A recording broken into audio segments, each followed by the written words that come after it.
تو میرے بھائی آج ہم نے اب اس طریقہ نماز کا جائزہ لینا ہے جو رسول اکرم صلی اللہ علیہ وسلم کے طریقے کے مطابق ہو. نماز میں میرے بھائی سب سے پہلے آپ نیت کریں گے. نیت کریں گے, نیت پڑھیں گے نہیں. نماز شروع کرنے سے پہلے سب سے پہلی چیز کیا ہے میرے بھائی؟ نیت. کیونکہ انما الاعمال بالنیات, نیت کے بغیر کوئی بھی عمل جو ہے درست نہیں ہوتا. ایک آدمی نماز پڑھتا ہے سب کے سامنے اور مقصد یہ نہیں ہے کہ اللہ کی عبادت کروں, مقصد یہ ہے کہ لوگوں کو بتاؤں کہ نماز کا طریقہ کیا ہے.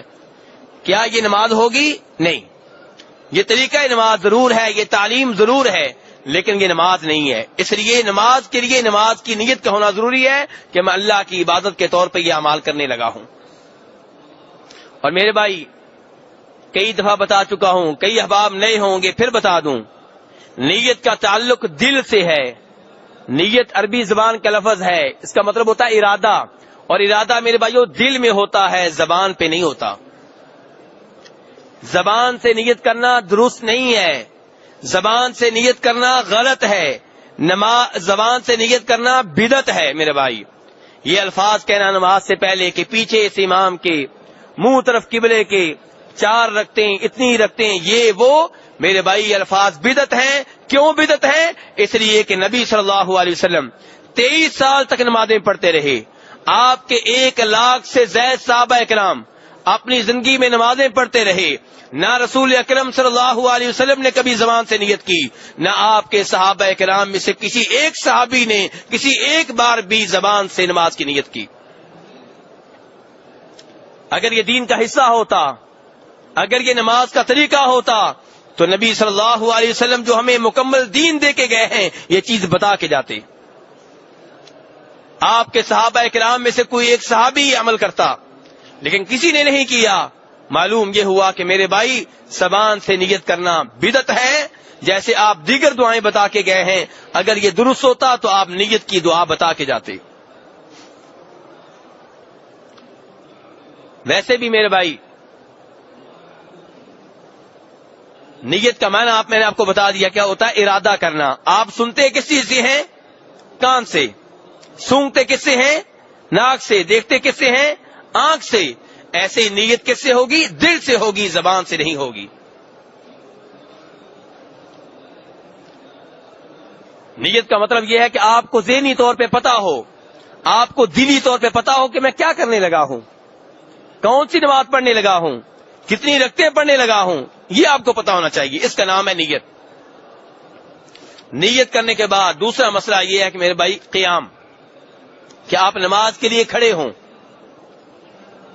جب فرض نماز ہو, نمازی نماز میں قیام کی طاقت رکھتا ہو, کھڑے ہونے کی طاقت رکھتا ہو, تو بیٹھنے کی اجازت نہیں ہے.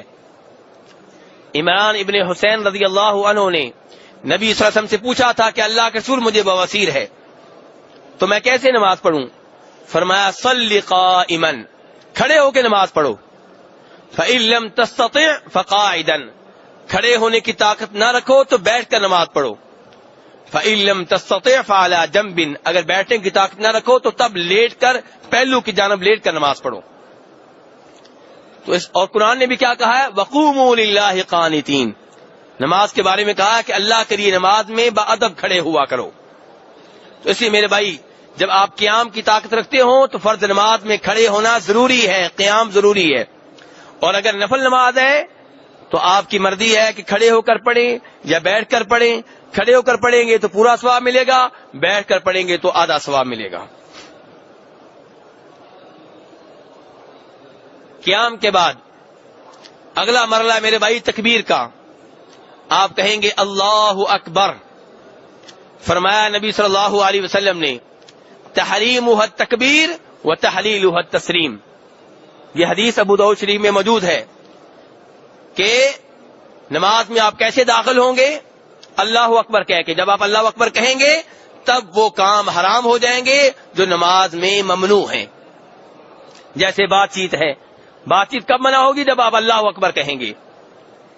اور فرمایا وہ تحلیل و تسلیم, نماز سے باہر کیسے آپ نکلیں گے؟ السلام علیکم کہہ کے.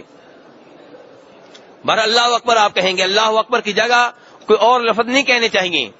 اللہ اعظم یا فارسی میں کچھ کہنا یا اردو میں کہنا کہ اللہ بہت بڑا ہے کہ جی میں عربی میں نہیں کہہ سکتا. نہیں میرے بھائی, عربی میں ہی کہنا ہے اللہ اکبر. اللہ اکبر آپ نے کہہ لیا.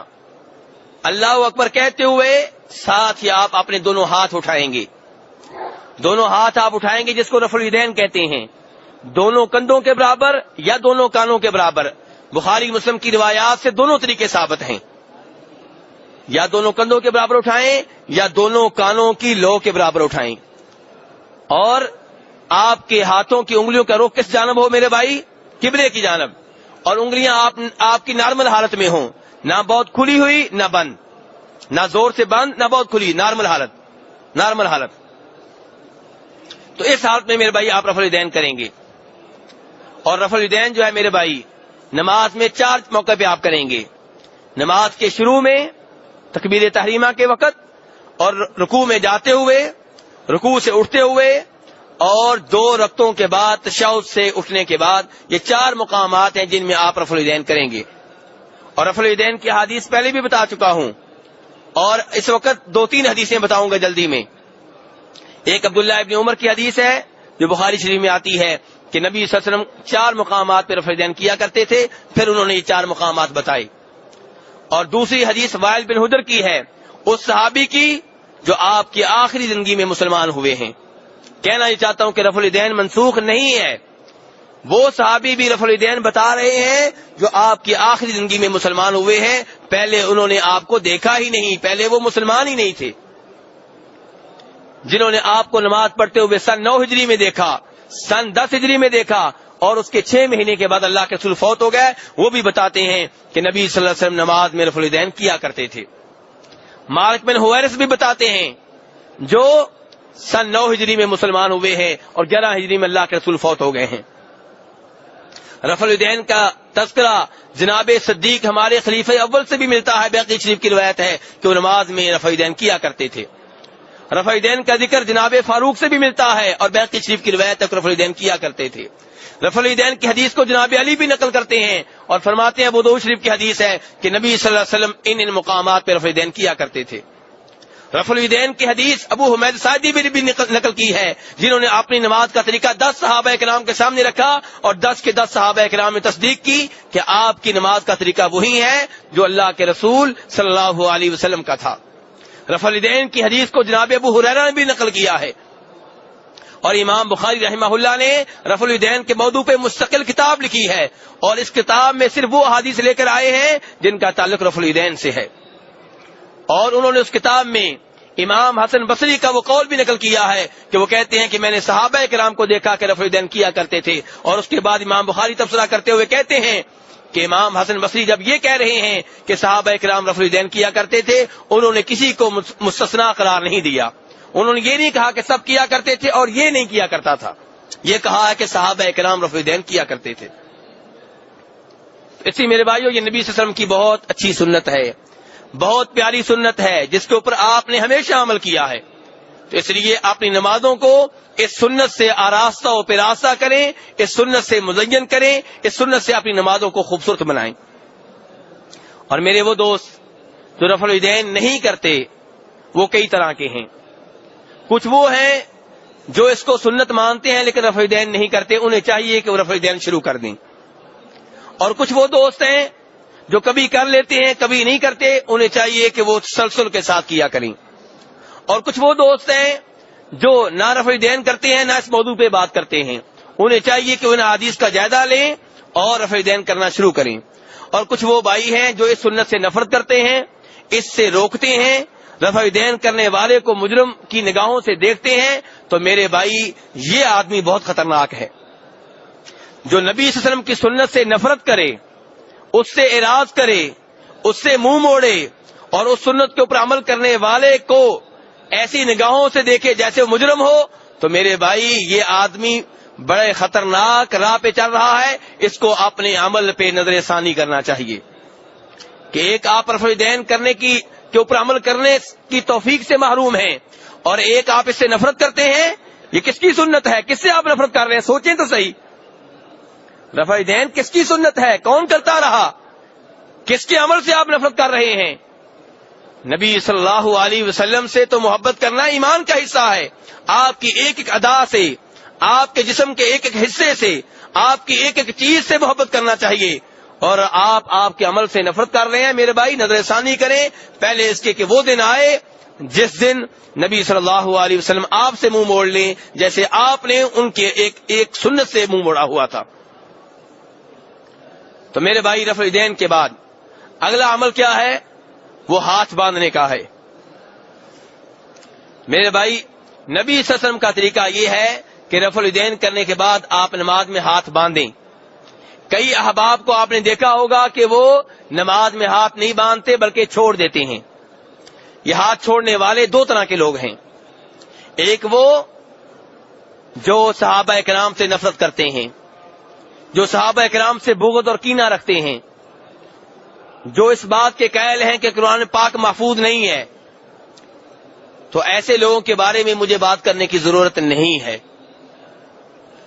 دوسرے لوگ وہ ہیں جنہیں ہم سنی کہتے ہیں، جو چاروں خلیفوں کو مانتے ہیں، جو تمام صحابہ کرام سے محبت کرتے ہیں، جو نبی صلی اللہ علیہ وسلم کو نبی اور رسول مانتے ہیں. تو ان دوستوں سے گزارش یہ ہے کہ ان کو چاہیے کہ وہ رفع دین کرنے کے بعد ہاتھ باندھ لیا کریں، کیونکہ بخاری شریف کی حدیث ہے. سہل بن سعد الساعدی رضی اللہ عنہ کہتے ہیں کہ کان الناس یؤمرون ان یضع الرجل الید الیمنی علی ذراع الیسری فی الصلاۃ، کہ لوگوں کو آرڈر تھا کہ وہ نماز میں اپنا دایاں ہاتھ بائیں بازو کے اوپر رکھیں. نماز میں اپنا دایاں ہاتھ اپنے بائیں بازو کے اوپر رکھیں. یہ لوگوں کو آرڈر تھا. کون کہہ رہے ہیں؟ سہل بن سعد الساعدی کہہ رہے ہیں. اور حدیث کس کتاب کی ہے؟ جی میرے بھائی کس کتاب کی حدیث ہے؟ بخاری شریف کی. اس سائڈ پہ بھائی بیٹھے ہیں، آواز آ رہی ہے سب کو صحیح؟ جی تو یہ بخاری شریف کی حدیث ہے میرے بھائی. لیکن وہ لوگ جو اپنے آپ کو منسوب کرتے ہیں جناب امام مالک رحمہ اللہ کی طرف، ان میں سے اکثریت جو ہے ان لوگوں کی ہے جو وہ ہاتھ نہیں باندھتے. ان سے پوچھا جائے کیوں نہیں باندھتے؟ کہتے ہیں کہ امام مالک رحمہ اللہ ہاتھ نہیں باندھا کرتے تھے. میرے بھائی نماز میں ہم نے طریقہ وہ اختیار کرنا ہے جو رسول اکرم صلی اللہ علیہ وسلم نے بتایا ہے. امام مالک یقیناً بہت بڑے امام ہیں، بہت بڑے محدث ہیں، بہت بڑے فقیہ ہیں. ہم ان سے محبت کرتے ہیں، ہم ان کا احترام کرتے ہیں، ہم ان کی عزت کرتے ہیں. لیکن نماز میں طریقہ جس شخصیت کا لیا جائے گا وہ نبی صلی اللہ علیہ وسلم ہیں. امام مالک کی بات اگر ان کے خلاف ہے تو نہیں لی جائے گی. اور یہ طریقہ ہمیں کس نے بتایا؟ امام مالک نے بتایا. آپ فرمایا کرتے تھے ما منا الا ويؤخذ قوله ويرد الا صاحب هذا القبر. ہم میں سے ہر ایک کی بات مانی بھی جا سکتی ہے اور مسترد بھی کی جا سکتی ہے سوائے اس قبر والے کے کہ ان کی ہر بات ماننا ضروری ہے. جن کی ہر بات ماننا ضروری ہے وہ ایک ہی شخصیت ہے میرے بھائی، دو نہیں ہیں. جن کی ہر بات ماننا ضروری ہے، جو معصوم ہے، وہ صرف ایک ہیں. کون؟ محمد صلی اللہ علیہ وسلم. تو اس لیے میرے بھائی اب ہم یہاں پہ کس کی بات مانیں گے؟ امام مالک رحمہ اللہ کی یا نبی صلی اللہ علیہ وسلم کی؟ نبی صلی اللہ علیہ وسلم کی. دوسری بات یہ ہے کہ امام مالک رحمہ اللہ کا اس مسئلے میں کوئی قصور نہیں ہے، ان کی کوئی غلطی نہیں ہے. امام مالک رحمہ اللہ اپنی مشہور و معروف حدیث کی کتاب موطا میں یہی حدیث لے کے آئے ہیں جس کو امام بخاری لے کر آئے ہیں، بلکہ وہ 3 ایسی حدیثیں لے کر آئے ہیں جن میں آتا ہے کہ رسول اکرم صلی اللہ علیہ وسلم کا نماز کا طریقہ یہ تھا کہ نماز میں ہاتھ باندھے جائیں، چھوڑے نہ جائیں. امام مالک ایسی کتنی حدیثیں لے کر آئے ہیں؟ 3. لیکن ہمیں افسوس ہوتا ہے ان لوگوں کے اوپر جو اپنے آپ کو منسوب کرتے ہیں امام مالک کی طرف اور پھر امام مالک کی حقیقی بات کو نہیں قبول کرتے. امام مالک کو یہ اصول بتا کے گئے ہیں کہ جب ہماری بات آئے اور ادھر رسول اکرم صلی اللہ علیہ وسلم کی بات آئے تو کس کی بات لینی ہے؟ رسول اکرم صلی اللہ علیہ وسلم کی. وہ تو ایسی 3 حدیثیں لے کر آئے ہیں اپنی حدیث کی کتاب میں جن میں آتا ہے کہ ہاتھ باندھنے چاہیے، پھر کیوں ہاتھ چھوڑے جائیں؟ میرے بھائی یہی رونا ہم روتے ہیں کہ ہم لوگ علماء کرام سے اتنی محبت کرتے ہیں کہ کئی دفعہ محبت کرتے کرتے ہم یہ بھول جاتے ہیں کہ اوپر کرتے کرتے آگے اللہ کے رسول بھی ہیں۔ علماء کرام سے محبت کریں، کرنی چاہیے، ان کی عزت کریں، کرنی چاہیے، ان کا احترام کریں، کرنا چاہیے، لیکن کرتے کرتے کرتے کرتے ایک حد یاد رکھیں۔ حد کیا ہے؟ کہ جب رسول اکرم صلی اللہ علیہ وسلم آگے آ جائیں تب رسول اکرم صلی اللہ علیہ وسلم کی بات کو مانا جائے گا اور عالم دین کی بات کو معذرت کے ساتھ ریجیکٹ کر دیا جائے گا، مسرد کر دیا جائے گا۔ تو اب نتیجہ کلام کیا ہے میرے بھائی؟ کہ رفع الیدین کے بعد ہاتھ باندھے جائیں گے۔ اب اگلا سوال یہ ہے کہ ہاتھ کہاں پہ باندھے جائیں گے؟ ناف کے نیچے، ناف کے اوپر یا سینے پر؟ میرے بھائی اسی حدیث کو دوبارہ نقل کروں گا جو پہلے میں نے نقل کی تھی، اس کو دھیان سے سنیے گا۔ وہ حدیث جسے امام بخاری نے بھی نقل کیا ہے، امام مالک نے بھی نقل کیا ہے، لیکن پہلے آپ نے سنی تھی یہ جاننے کے لیے کہ ہاتھ باندھنے ہیں کہ چھوڑنے ہیں۔ اب یہی حدیث آپ نے سننی ہے یہ جاننے کے لیے کہ ہاتھ کہاں پہ باندھنے ہیں۔ چنانچہ سہل بن سعد ساعدی کہتے ہیں کہ لوگوں کو یہ حکم تھا کہ نماز پڑھنے والا اپنا دایاں ہاتھ بائیں بازو کے اوپر رکھے، دایاں ہاتھ بائیں بازو کے اوپر رکھیں ذرا اگر یہاں پہ رکھیں گے تو آپ کا دایاں ہاتھ اوپر ہے، اور اگر ناف کے نیچے رکھیں گے تو کون سا ہاتھ اوپر ہوگا جی؟ پھر میرے بھائی آپ کا بایاں ہاتھ اوپر ہوگا، دایاں نہیں۔ ایک حدیث یہ ہے۔ دوسری حدیث وہ ہے جسے امام ابن خزیمہ صحابی رسول صلی اللہ علیہ وسلم جناب وائل ابن حجر سے نقل کرتے ہیں کہ وائل ابن حجر کہتے ہیں کہ نبی صلی اللہ علیہ وسلم کو دیکھا نماز پڑھتے ہوئے، آپ دایاں ہاتھ بائیں پہ رکھتے تھے، اعلی صدری، اور اپنے سینے پہ رکھتے تھے۔